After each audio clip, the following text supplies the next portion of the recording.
The key thing about Alma Cafe, aside from the warmth and the really good food, is the fact that it is a listening venue. It's warm and it's sweaty and it's kind of exhausting by the third night in a row, but it's part of, I think, making it what it is for people. Rock and roll gave employment to a bunch of otherwise chronically unemployable human beings. You set them up in the corner and they went for it. You get a chance to really appreciate the gifts of the people that are here. It's a great concept. It's like a supper club where the entertainment takes place outside of the eating. It's a sense of getting to know a band and getting to know a venue, and it's very personal. It's a source of great pride for me to be able to say, oh, hey, I come from the Alma Cafe, you know. My name's Richard. I was born in 1956. I'm an old bastard. I'm married with one son. I've been married for 32 years. I'm a Rieta. I spent my whole life in Cape Town. So I've got a boy of 25. I'm Jono, the son of Richard and Rieta, the owners here. Rieta and I met when I got out of the army, and I considered myself to be very chronically unemployable, to be frank. The only thing I really wanted to do and could do was to actually be a competent musician. I was a social worker in a previous life, long ago. She'd just been through some fucked up breakup as well, and that we actually became very good friends. How she puts up with me, God alone only knows. Alma Cafe is in Rosebank. It's in Alma Road, and Alma Road is divided into 3 sections, and the section that we're in is between the railway line and Liesbeek Parkway. The word Alma is, in Portuguese, means soul. My name is Liz Jordan-Knife. I am American by birth, but I've been living in Africa for over 25 years. This is the Alma Cafe, which is one of my favorite spots in Cape Town. The Alma Cafe we came across when my wife actually drove past the place. We were needing to get our teeth into something to earn a living. Rieta and I lived very separate lives. But when we stood outside this place, for the first time we kind of looked at one another and thought, maybe we can actually do something together. I thought this could be the coffee shop that I've dreamed about. Turning it into a music venue was not the plan at all. When we bought this place, it was like a dark hole. There's been no planning to this place in that regard. The building often tells you what to do. Our initial intention was to turn it into a coffee shop, come street cafe, come tuisgebak, keep a lot of the cafe elements and that kind of stuff in it. We were faced with actually losing our house, okay? The bank was quite keen to either get us to pay or to sell our house. And then friends of mine said to me, you've been a muso since Granny fell off the bus, why don't you try some live music here? This combination of food and music was a bit of a dream long ago, and it materialized, and I think we were very lucky. Richard opened the Alma formally, and he invited Blacksmith to play the opening night. I've known the Blacksmith guys since the 70s. We met way back in the day, and we became very close friends and also kind of musical compadres. When they approached me and they said, look, you know, we'd like to do something, I thought, yeah, this is a good way to start. I think it's my 5th time or 6th time probably at Alma. What first drew me in was this band that's playing tonight, Blacksmith. I've been listening to them since 1982. Our band was the first band to formally play the Alma Cafe. Richard kept a tight rein on audience noise. They were there to hear the music. I've been to performances where you could tell that the sound guy didn't have an appreciation of what was required for the musician to give his best. And he really keeps the focus back on that. Even when he's emceeing or introducing them, he really, turn your cell phones off.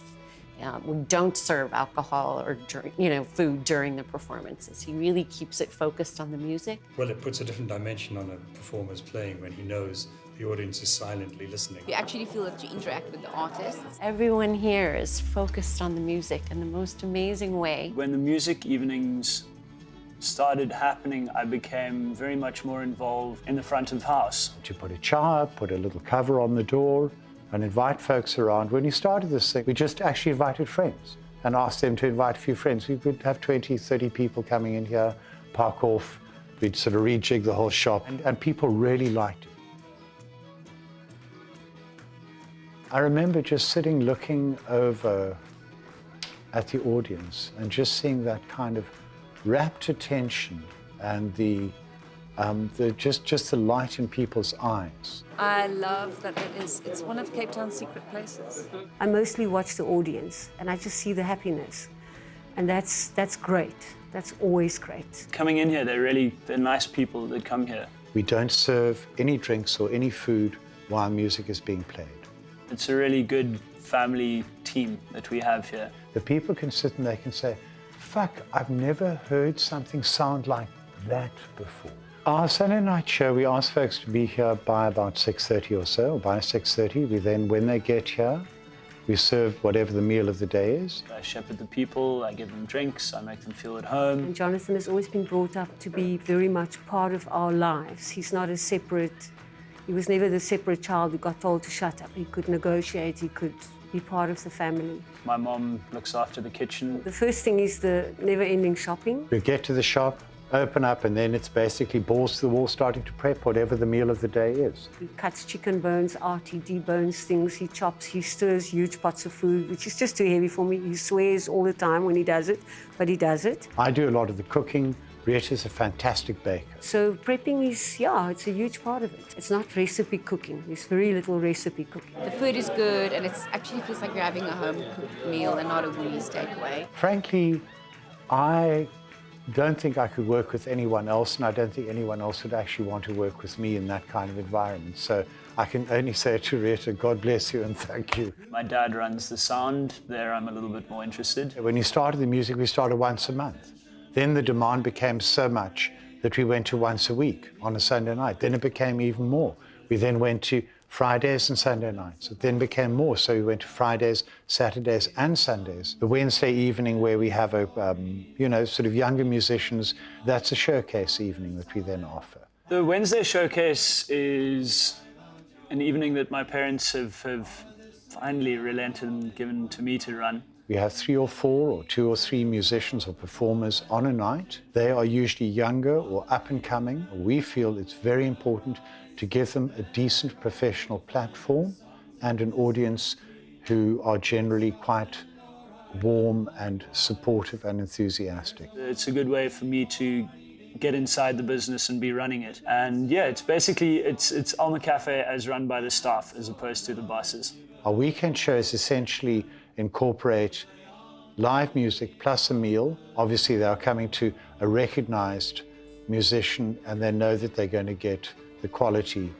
that they would expect and are paying for. They're creating a space where it's kind of feel like you're just hanging with friends. Really wonderful venue. It's just so sweet. It's so intimate, and everybody is really friendly, and it's just a really nice way to connect with the band. The times we work on each other's nerves hugely, and we say it and we shout it. This place is what it is because the 3 of us have pulled together and worked our asses off to make it like that in our respective areas. It's really a fantastic venue because it's an authentic cafe.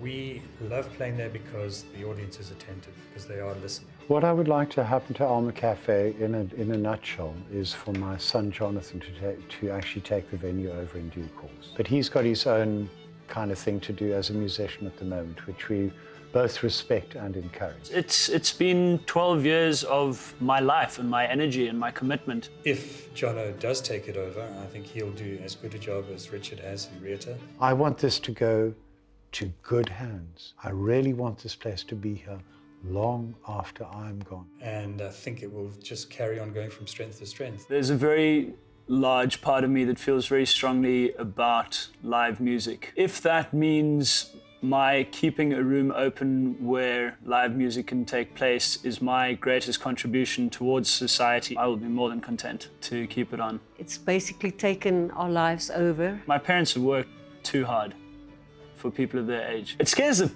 piss out of me, I'm not gonna lie. It really scares me. You know, I don't feel qualified to do much. There's also, of course, the thing of, you know, wanting to live my own life and do my own thing. You know, long may it last. If Richard ever hands it on, he should hand it on to his son Jono, who I just know will keep it going. And we'll continue to support it as long as he'll have us there.